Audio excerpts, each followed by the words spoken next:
जम्मू कश्मीर के पहलगाम में आतंकी हमला हुआ, जिसमें हरियाणा के विनय नरवाल की मौत हो गई। विनय नरवाल की 7 दिन पहले ही शादी हुई थी।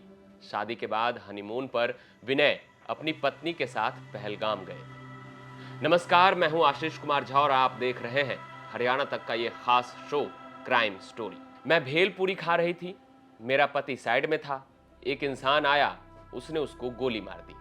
उसने बोला कि शायद मुस्लिम नहीं है, उसने उसको गोली मार दी। रुंधते गले, कांपती आवाज, डरी सहमी हिमांशी का यह बयान है, जिसकी 7 दिन पहले शादी हुई थी और अब हिमांशी का सुहाग उजड़ गया।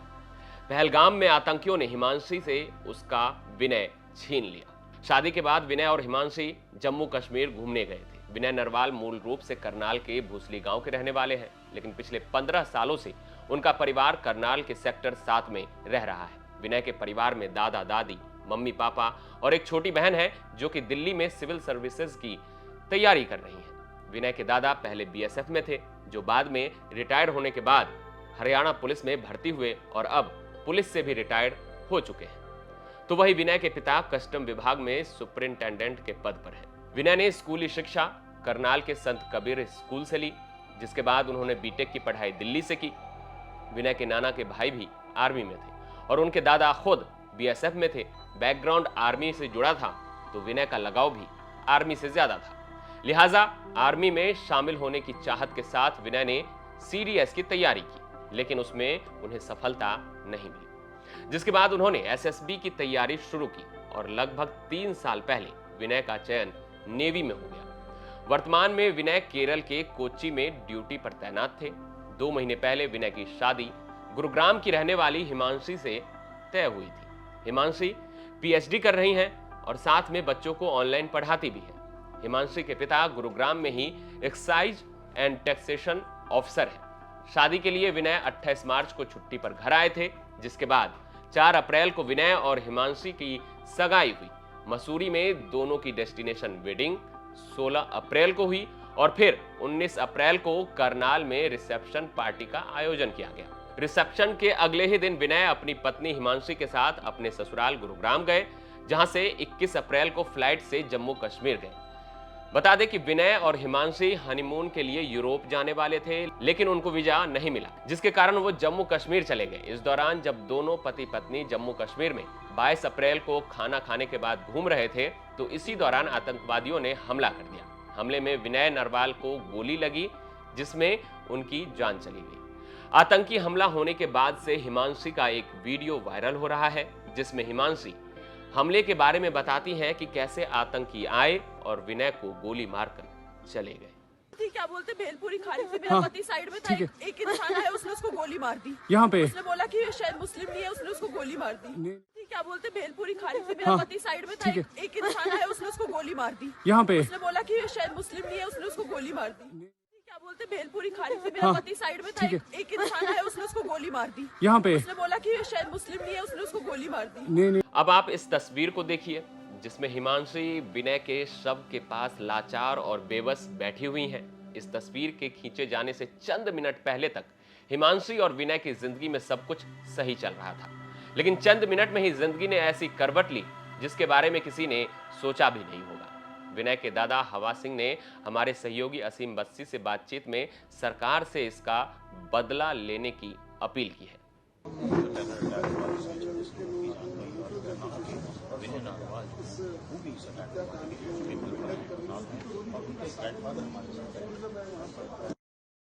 विनय के ग्रैंडफादर? यस, हाँ, मैं विनय का दादा हूँ।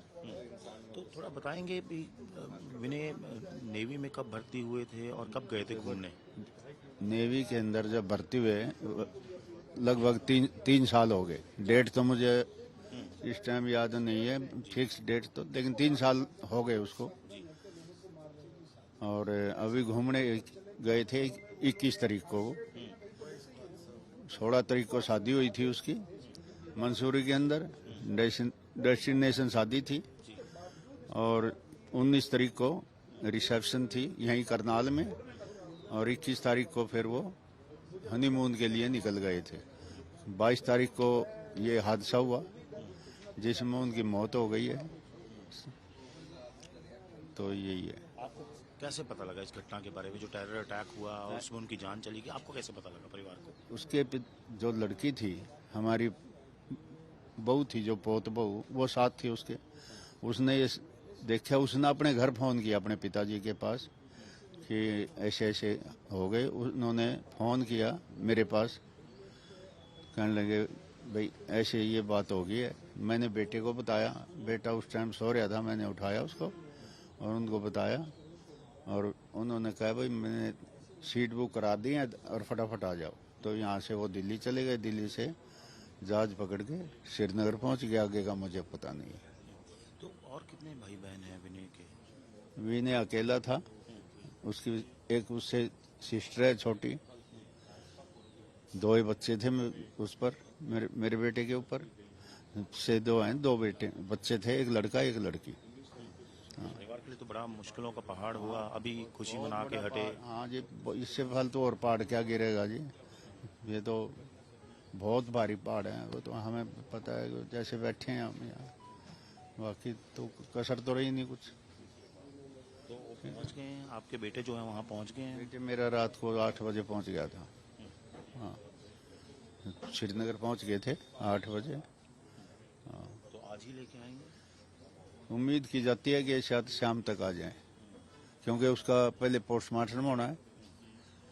बेटे का फोन आया था, उसने बताया भाई पहले इसको पोस्टमार्टम करके दिल्ली ले जाया जाएगा हेलीकॉप्टर से, और दिल्ली से फिर वो आर्मी वाले, खुद नेवी वाले, उनके अफसर उसको रिसीव करेंगे और उनकी आर्मी वाले ही उसको खुद लेकर आएंगे। आप ग्रैंडफादर हैं, एक बात बड़ी स्पेसिफिक है कि पाकिस्तान की ये जो जिस तरह का पाकिस्तान ने अटैक कराया है, तो परिवार क्या चाहता है, किस तरह का जो है बदला लिया जाए?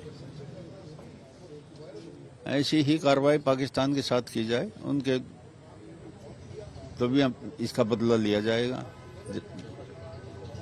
निहत्थे लोगों को मारा गया, जो लोग घूमने गए थे, वहाँ खुश थे और उन पे अटैक किया गया, तो आप क्या चाहते हैं कि भारत सरकार किस तरह? भारत सरकार उनसे कड़ा एक्शन ले और जो उनको पकड़े सर्च करके, और उनको कड़ी से कड़ी सजा दी जाए। मौत से अलावा कोई दूसरी सजा नहीं होनी चाहिए उनको। तो यही कहना है मेरा।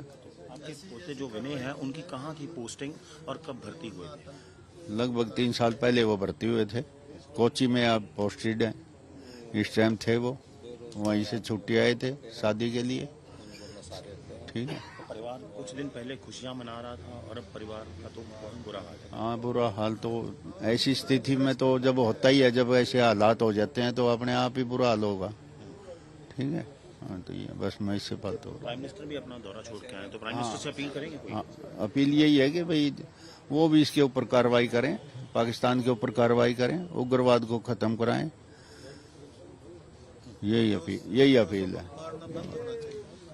आपने सुना किस तरह जो ग्रैंडफादर हैं हवा सिंह नरवाल, जो कि विनय नरवाल के ग्रैंडफादर, उन्होंने कहा कि भारत सरकार को रेसिप्रोकेटिव एक्शन लेना चाहिए और पाकिस्तान के खिलाफ बड़ी कार्रवाई होनी चाहिए, क्योंकि जिस तरह इनोसेंट लोगों को मारा गया है पहलगाम में, उसका बदला लेना चाहिए। करनाल से कैमरा पर्सन अमन के साथ असीम बसी। अब आप अंत में हमारे संवाददाता नीरज वशिष्ठ की गुरुग्राम से ये रिपोर्ट सुनिए। हिमांशी नरवाल ने सपने में भी नहीं सोचा था कि हनीमून का ये टूर उसकी जिंदगी का सबसे खौफनाक हादसा बनने वाला है। मैं गुरुग्राम के सेक्टर 47 में मौजूद हूं, जहां पे हिमांशी नरवाल अपने परिवार के साथ रहती थी। 2 महीने पहले ही विनय नरवाल के साथ, लेफ्टिनेंट विनय नरवाल के साथ उसका रिश्ता पक्का हुआ।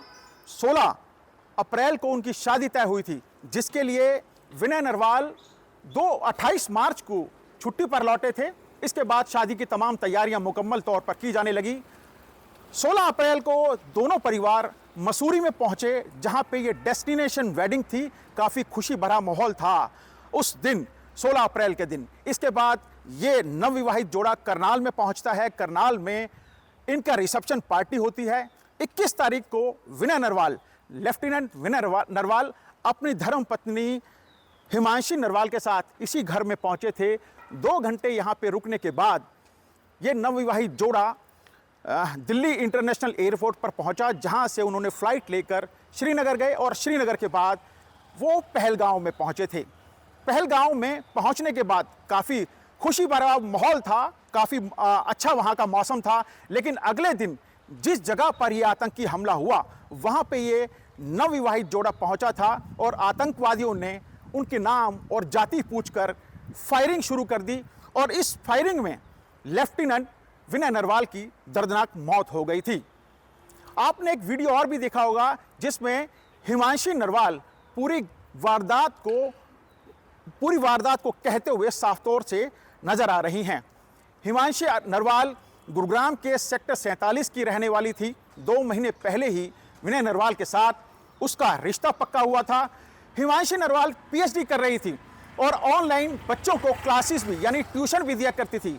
हिमांशी नरवाल के पिता गुरुग्राम एक्साइज एंड टैक्सेशन विभाग में ईटीओ के पद पर तैनात हैं। फिलहाल इस मकान पर, इस घर में मातम पसरा हुआ है।